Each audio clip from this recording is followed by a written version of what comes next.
Hey guys, Superintendent Gaham here. I wanted to give you kind of a Levy 101. I presented at the last finance meeting to the board, and I kind of wanted to also put a video together so you guys understood, especially when December rolls around and that truth and taxation hearing comes up. And I will make one more video between now and then to give you an explanation of the levy for the following year. So there's some terms I want to make sure you're aware of. So the first one is aggregate. Your aggregate is the amount of money that is drawn from your taxes that goes directly to the day-to-day functions of the school. It is the money that we're able to use to make a budget and help take care of the needs of our students. The second term is the extension. The extension is an additional amount of money that's taken for tax purposes to pay for bonds. In particular, the one here at Beecher is the junior high. So that's kind of like if I have a mortgage on my house, I always save that money for my mortgage every month to pay to the mortgage company. I don't use that money from day to day to make sure my kids get fed. That's the other. So that money is the aggregate. That's the money we can use to make improvements, pay teachers, buy technology. And then there's the extension, which goes straight to the bond. And the aggregate is defined by something called the limiting rate. The limiting rate is exactly that. That is the limit that the Will County Clerk's Office will allow any school district to draw from our taxpayers. So last year, that was 5.07. So that's every $100 of assessed value on your home, $5.07, but 5.07 of that is taxed and then sent to the aggregate, sent to the schools to pay for those taxes. The extension last year was 1.287. So of that $100 assessed value, 1.287 of it also was pulled and sent to the bond or the extension. So let's kind of give you that hypothetical. What does all this mean? If you listen to the audio from the other night, I used the number 100,000. It's a slight error on my part. I used the wrong term. I do apologize.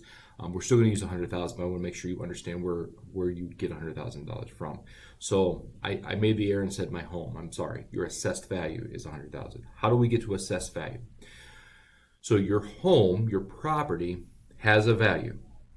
So let's say that my value of my home and property and improvements is $300,000. If I wanted to sell it on the market, it's worth $300,000. So that's your value.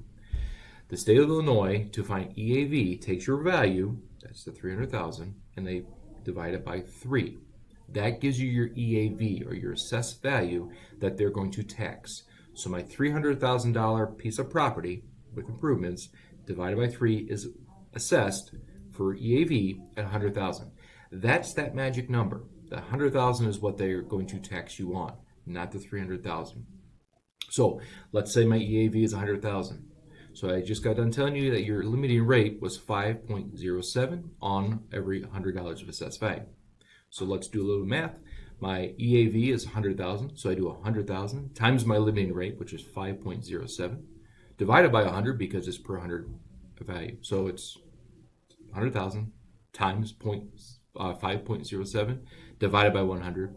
And my aggregate last year, if my house was worth 300,000, EAV 100,000, so the amount I paid in aggregate was $5,070.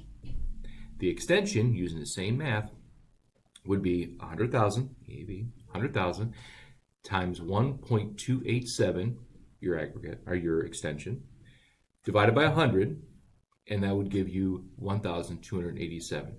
So on my $300,000 home, my property tax that went specifically to the school is $5,070 for the school's aggregate. The extension was 1,287. So my total property taxes specific to the school was $6,352 and some change. Okay, so my $300,000 home, I paid $6,352 in taxes. Of that, $5,070 went to the school's aggregate, so I can help pay for teachers and Chromebooks and technology and transportation.